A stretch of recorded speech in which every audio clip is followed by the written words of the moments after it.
ધોરણ 10માં નાપાસ પણ હિંમતમાં પાસ. આ છે મહેસાણા જિલ્લાના પિરોજપુર ગામનો યુવક કૌશિક.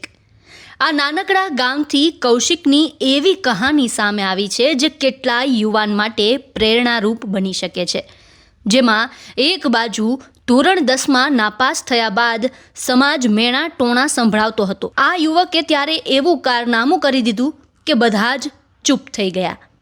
આપણે ત્યાં કહેવાય છે કે ડિગ્રી માત્ર કાગળનો ટુકડો છે, અસલી ઓળખ તો તમારી આવડત જ છે. અને આ જ વાક્યને સાર્થક કરી બતાવ્યું છે કૌશિકે. ધોરણ 10માં નાપાસ થયા બાદ લોકો કૌશિકને મેણા ટોણા મારતા, પણ કૌશિકે આ સાંભળીને હિંમત ના હારી. ડિગ્રી ભલે ના મળી હોય, પણ દિમાગ અને હુનર તો તેની પાસે ભરપૂર હતું.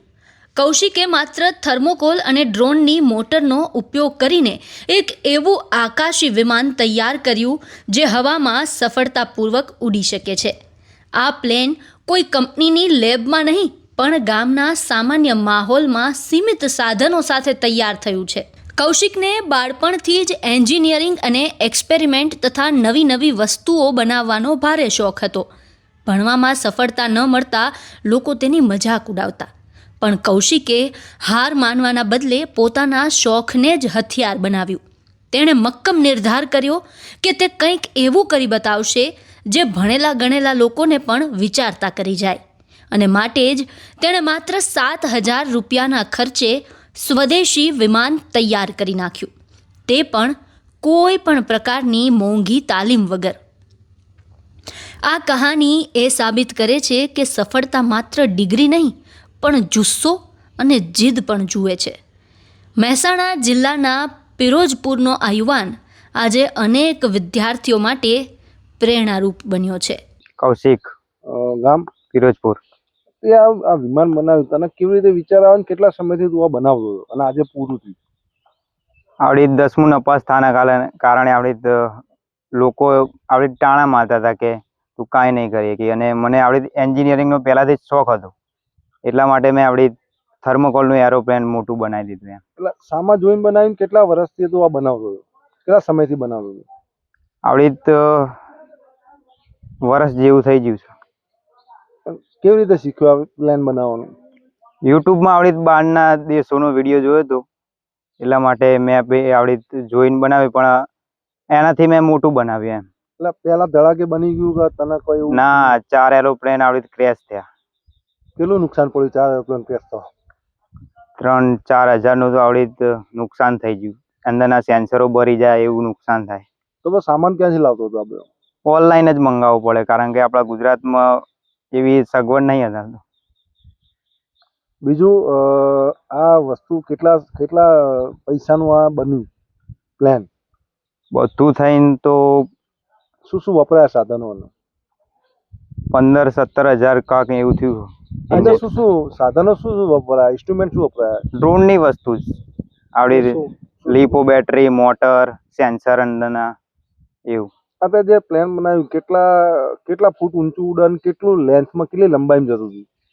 આવડી લંબાઈ તો 500 મીટર કોક એવું. અને ઊંચું કેટલું હતું? ઊંચું હવે હજુ લઈ ગયો નહીં, બહુ આવડી 200 મીટર જ લઈ ગયેલો.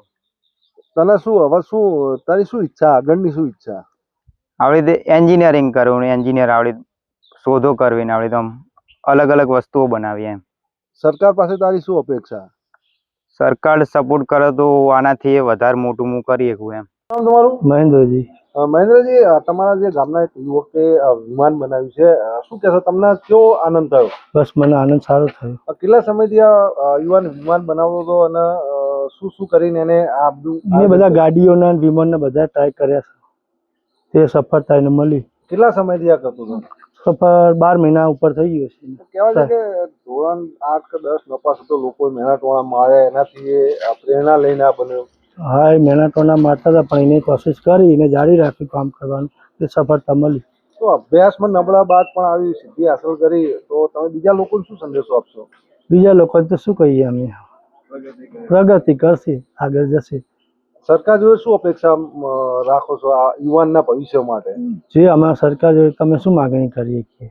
શું નામ તમારું? ઠાકોર સુનિલભાઈ કાનજીજી. સુનિલભાઈ, તમારા ગામના કૌશિકે નાની ઉંમરમાં વિમાન બનાવ્યું છે, શું કહેશો? તમને કેટલો આનંદ થયો? બહુ ખૂબ સરસ કામ કર્યું છે એને. કે આટલી નાની ઉંમરમાં એને જેનું જે મગજ એન્જિનિયરિંગ જેવું એનું મગજ છે, બરાબર. એને હજુ તો બહુ 10મું ફેલ થયું છે. એને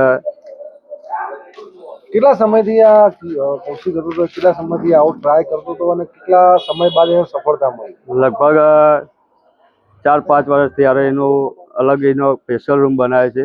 જે નાની નાની વસ્તુઓ સ્પેર પાર્ટ લાવીને અલગ અલગ વસ્તુ બનાવે છે.